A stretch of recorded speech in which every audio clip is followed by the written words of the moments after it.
Alright guys, my name is Goblin. Today I'm going to be giving you the top 10 useful macros for vanilla classic World of Warcraft. Just depending on how macros turn out when classic actually launches, they might change to become easier to write, you know, more like they are in retail, which means there probably will be an updated video for this video after the launch of classic, which you will find in the description. But if you're watching before classic, then obviously there won't be.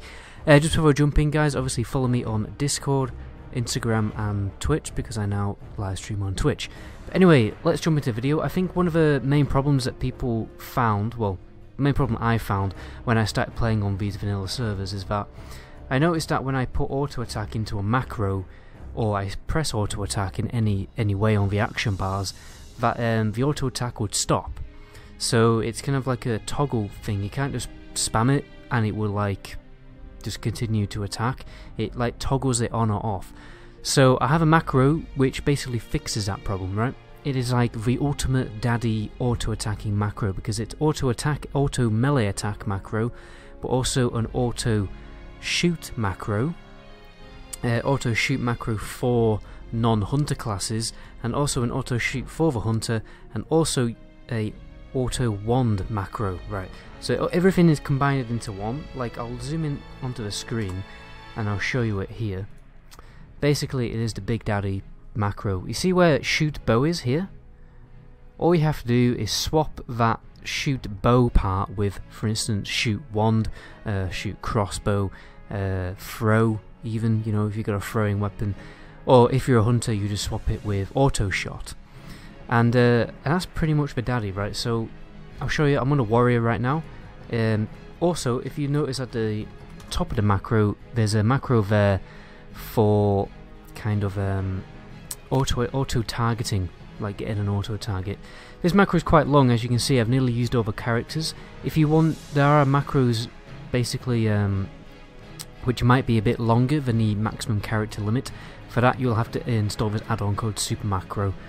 This one is just under 255, so it's not too bad. But some of the macros in this video will require Super Macro, and it's a great add-on you should get and install anyway. So if I press this right now, I'll press it on the interface just so you can see. I auto, you know, that was one key press. I got a target, I auto shot, and now I can press it again. I'll click it here, spamming the crap out of it, and that guy just nicked my kill. And you know, you can put this into an ability as well. If you just want to spam an ability with like Mortal Strike with the auto attack, you know, its jobs are good and really. The next thing you'll also notice is it's more difficult to set up a Mouseover macro, but it isn't impossible in vanilla World of Warcraft. As you can see, I'm going to mouse over here the Grumgol Grunt, and I'm going to heal him, mouse over that. As you can see, I'm not acquiring any targets, so for the macros here, you know, obviously all these macros are in the description, but if you see at the top of this macro right here, that is basically the equivalent of a show tooltip. So obviously when you put it onto your bars, you don't want this random, that's actually Feral Druid Ravage or something like that. I don't want that on my bars, I don't want an icon on my bars, so if you see, I'll put this in the description as well. That is the show tooltip macro. You just have to swap chain heal with whatever spell you want, so that's also quite useful. Another macro that people struggle with a lot in vanilla is a simple weapon swap macro. Basically swapping between probably a two-handed weapon and a one-handed weapon and a sword. The only way you can do this is by installing super macros, literally the only way. And the macros here, you just slash EQ and then put the weapons in a square bracket, not a curvy bracket, but an American square bracket, and it should work perfectly. Forgot to actually give a demonstration. As you can see, I'm pressing the macro here. Just swaps between these two weapons. You just put all the weapons that you want to swap, and it will do it automatically. The next macro I have for you is extremely useful for hybrid classes, right? The concept of it is spell swapping. So if you have an enemy target, you will cast a damage spell, for instance Lightning Bolt. If you have a friendly target, then the macro will cast a healing wave, basically a friendly spell. Or if you're not targeting any target at all, it will cast a healing wave. So I'm going to cast it now. As you can see, it does say it is Lightning Bolt, but as you can see, I'm popping chain heal. But if I target this raptor here, press the same macro. Actually, no, I've just used the wrong macro there. Hold on. Alright, sorry guys, here's the macro here. If I press it here, the lightning bolt, it's just going to cast a healing wave. But if I acquire an enemy target, then it swaps to a lightning bolt. So this is really useful if you don't want to, because at the moment I have two sets of bars that switch between DPS spells and healing spells. I honestly probably wouldn't need to do that with these macros, but I've only just recently discovered these macros. If I press G, I swap between DPS spells and healing spells, which is a little bit of a faff, you know, swapping your action bars. These kind of macros will probably prevent you needing to actually swap your macro bars, swap your action bars, so definitely use these macros as a hybrid. The next two macros are kind of game mechanic changing macros, I guess you can call them. The first one I have for you is camera distance one.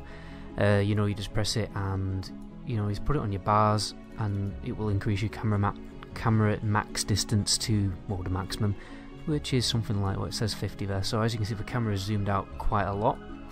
You've also got a graphic settings, so if you press this macro, you might see it bug out a little bit, like the view distance. Maybe not. Oh yeah, you kind of see the skybox changing.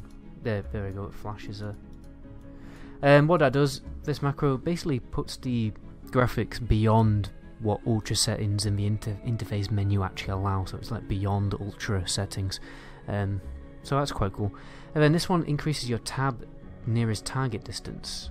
I don't know if I can test this, but you know, you press this and basically you're allowed to tab target at greater distances, so you probably find this useful in PvP. So that's the max distance by the looks of it. That's quite a significant distance. The next macro I have for you is really underrated. It is really quite useful. It's basically called, well, we just call it target stat macro. You target any mob in the game, you target any player, any raid boss. You press the macro, and here it is telling me that the Lashtail Raptor has 1388 armor, and it will tell you all the resistances as well. By the looks of it, this Lashtail Raptor has no resistances, so that's kind of useful. But if I tag it on me, I have a little bit of fire resistance. So yeah, that's a great macro. It probably works in PvP as well. So actually, to quickly confirm, it doesn't work on enemy players. So I'm quickly going to run through you. Well, not run through for you some pet macros. You know, for pets, you can make more than 3, but the basics are probably going to be these 3 macros. So for the first one, we have pet attack. It doesn't just pet attack. Again, it, you know, automatically acquires the target, and it will automatically start attacking, start growling. And if it has charge or dash available, it will also automatically do that. You have a pet follow macro if you want the pet to get the hell off the target. It will follow you but also cast dash. If you're in a PvP situation, that'd be useful if you want the pet to keep up with you and not get dragged down. And then you've got pet stay, which is quite underrated actually. You do want to be using this quite often to make sure your pet doesn't overpull in dungeons and stuff like that. So I'll give him a spin, you know. I won't target the target. Press 2, he's automatically targeting. Press follow and he will, well, he stopped attacking, but he can't chase after me because he's been webbed. So I'll show you quickly the macros again. Even if you press the attack macro, it will automatically press follow as well. So you know, I can get the pet to stay with that macro, and then get him to follow. Simple as that. Those 3 macros are the core ones that you want, really. The next macro I have for you is a very simple reset dungeon macro. Rather than having to keep reforming your group, this should do the trick.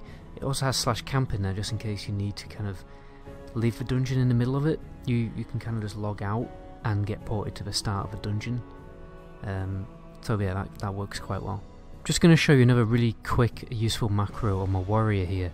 This macro, what it does is it allows you to cast.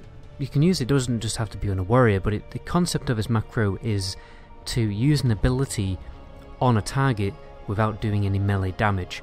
So for instance, something like Sunder Armor, or something that a rogue might have. What I'm going to do is I'm going to generate rage, basically enough rage, and then I'm going to show you the macro. I mean, this is really useful if you see a target sheeped and you want to get some kind of effect on the sheep target. I'm not even going to target the target, I'm going to press the macro and I'm going to Sunder Armor that lion without even targeting it and without doing any damage. So as you can see, didn't do any damage. It's at 100%, but it has a Sunder Armor on it. Quite straightforward, very useful. Here's a very quick macro. It's basically a very simple raid marking macro rather than having to manually right click and set the marker yourself, which is really annoying. you can just run the script instead. You just swap the number 1 with different numbers for different marks. Very simple. As a quick bonus macro, guys, this is a disenchanting macro. You just mouse over the item you want to disenchant and it will just do it for you. It's really that simple. That'll probably save you a lot of time. Anyway guys, that's where I'm going to end the video there. Be sure to subscribe if you haven't already subscribed to the channel. If you're new to the channel, be sure to follow me on Twitch, Discord and Instagram. But until next time, ciao.